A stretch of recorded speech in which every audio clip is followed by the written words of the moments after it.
Welcome to our deep dive today.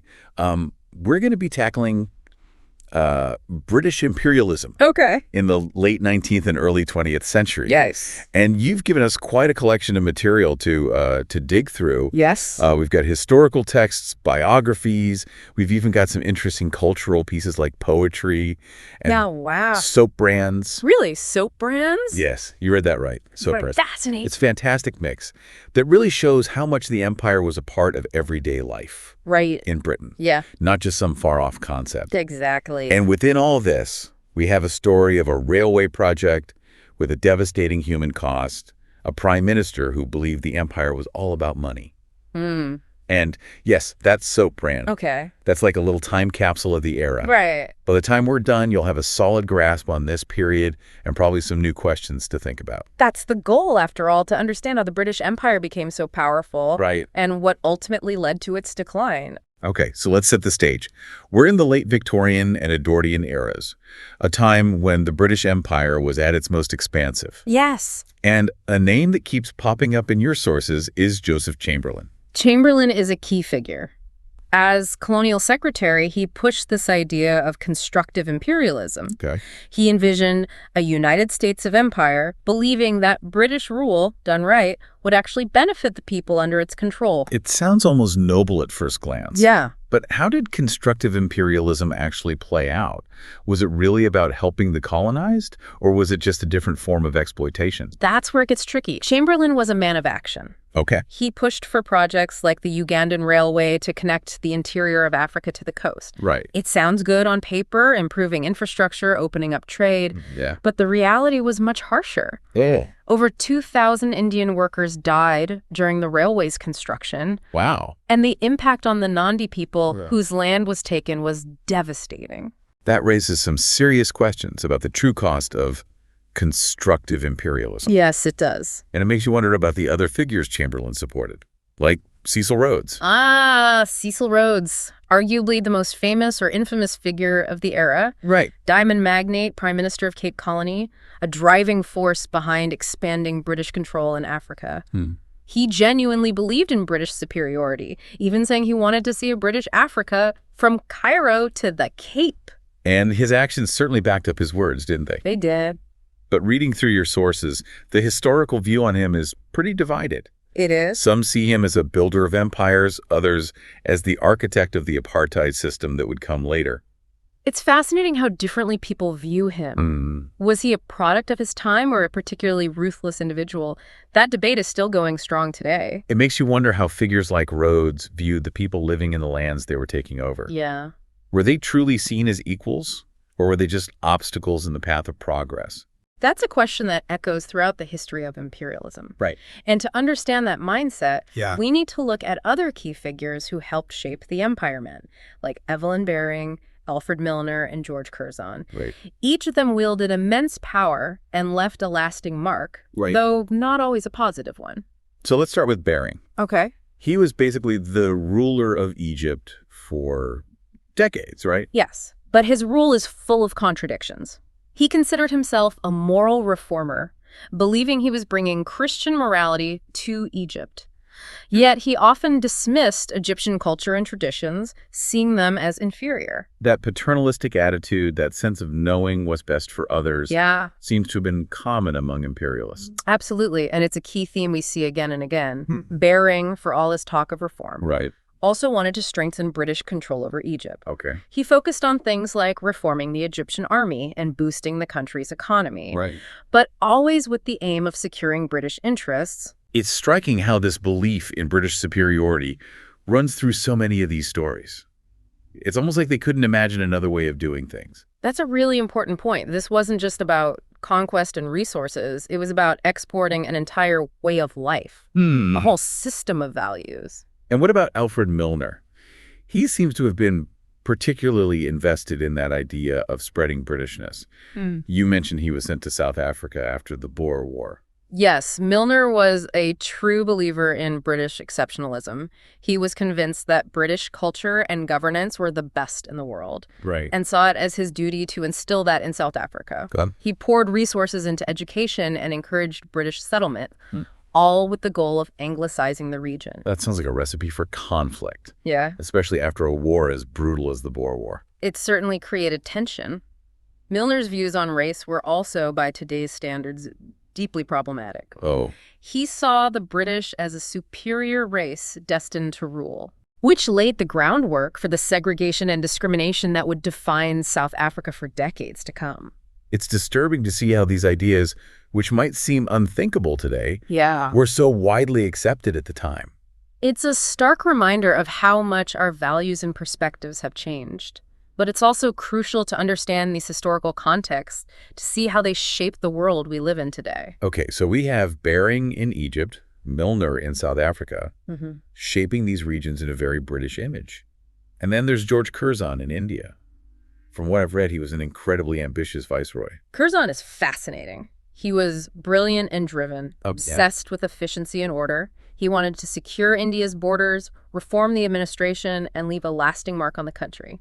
He genuinely admired Indian culture in some ways. Right. He oversaw the restoration of the Taj Mahal, for example. Yeah. But ultimately, he still believed that Indians were incapable of governing themselves. So even while admiring aspects of Indian culture, he still held that paternalistic view we've seen in other imperial figures. Exactly.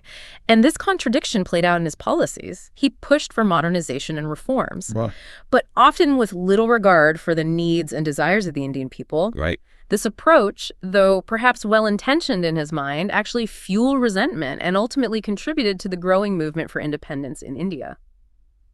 It seems like no matter how constructive they tried to be, these imperial officials always ended up facing resistance.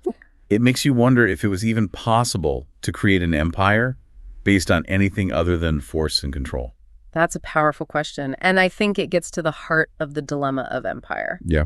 On the one hand, there's this desire to improve and develop, Right. but it's always on the terms of the ruling power. Right. And on the other hand, there's the inevitable pushback from those who are being ruled. It seems like the seeds of the empire's eventual decline were sown right from the beginning. But before we get to that, I'm curious about what was happening back in Britain. Were people back home all on board with this imperial project? Well, it wasn't a uniform picture. The empire was certainly a source of pride for many. Think of the music, the literature, the public celebrations. Right. It all contributed to the sense of national greatness and power. Yeah. And the 1900 khaki election, where the conservatives, who were staunchly pro-empire, Right. won a landslide victory, Okay. shows just how much the Boer War and imperial expansion had captured the public imagination. So there was a real sense of patriotism tied to the empire. But you're saying it wasn't all just flag waving and parades. Definitely not. Sure. There were critics from the start, people who saw the empire as immoral, exploitative, and ultimately a drain on British resources. John Hobson, for example, a prominent economist, Right. argued that the Boer War was essentially a capitalist plot driven by the greed of mining companies. So it wasn't just about abstract ideals of spreading civilization. There were real economic interests at play. Absolutely. And the costs weren't just financial.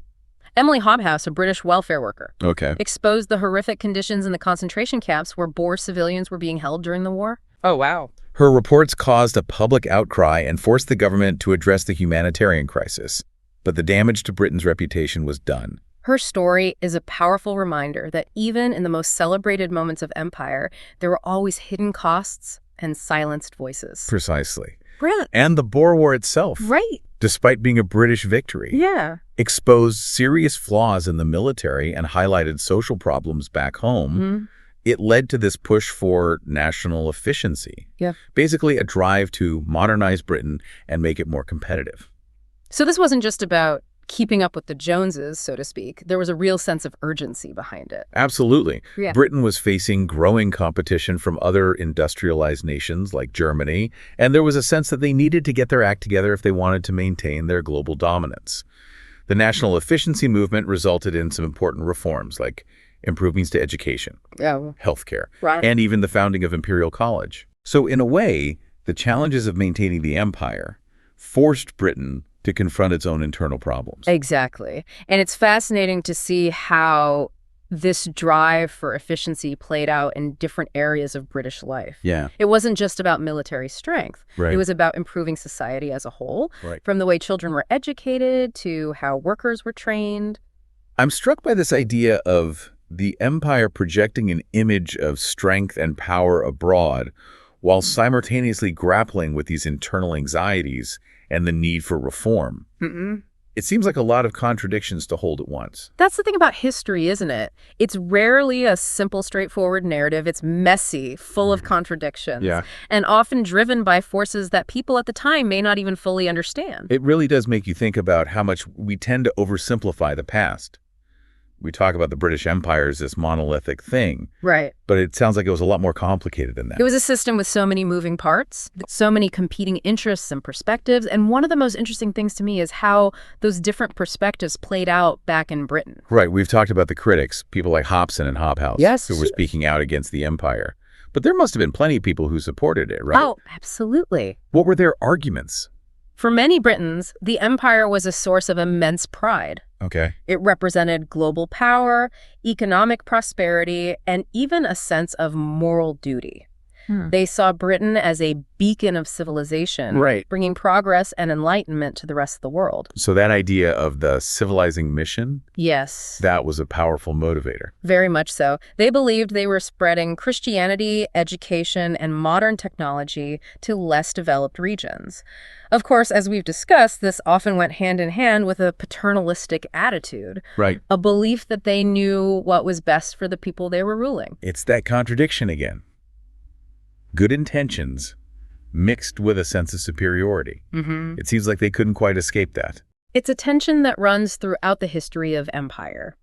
And it's important to remember that for many people in Britain, the empire wasn't some abstract concept. It was part of their daily lives. In what way? They were consuming goods from the colonies, reading newspapers filled with stories of imperial adventures, and perhaps even sending their sons off to serve in the military overseas. Right. The empire was woven into the fabric of their culture, their economy, their very identity. So even as some people were critiquing the empire, others were celebrating it, profiting from it, or simply living their lives within its framework. Exactly. It was a multifaceted reality with different groups experiencing it in different ways. And I think it's that complexity that makes it so fascinating to study. Okay, so we've talked about the ambitions of figures like Chamberlain, Rhodes, and Curzon, the costs and contradictions of constructive imperialism, the diverse voices of support and dissent back home. We've even touched on how the empire permeated British culture through things like soap brands and patriotic music. It's a lot to take in, but I feel like we're starting to get a more nuanced understanding of this period. We've certainly laid a good foundation. Right. But there's always more to learn. Right. More perspectives to consider. And that's what I find so exciting about history. It's a constant process of discovery. Of questioning, of piecing together the fragments of the past to make sense of the present. You know, looking through all these sources you brought, one thing really stands out to me, the sheer scale of the British Empire's impact.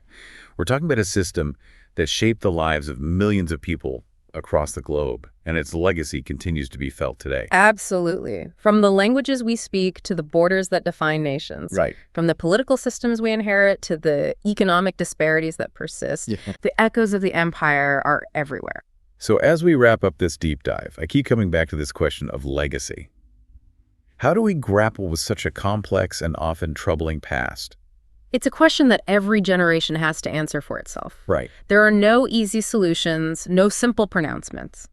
But I think the first step is to engage with this history honestly and openly, acknowledging both the achievements and the atrocities, the triumphs and the injustices. And to remember that this isn't just about the past.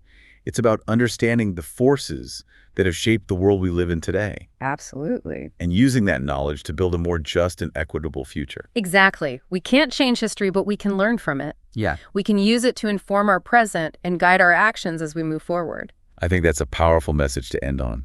So thank you for joining us on this deep dive into the British Empire. We hope you've gained some new insights and perhaps even a few more questions to ponder. And remember, history is not just a collection of dates and names. It's a living, breathing story that continues to unfold around us. So keep exploring, keep questioning, and keep diving deep.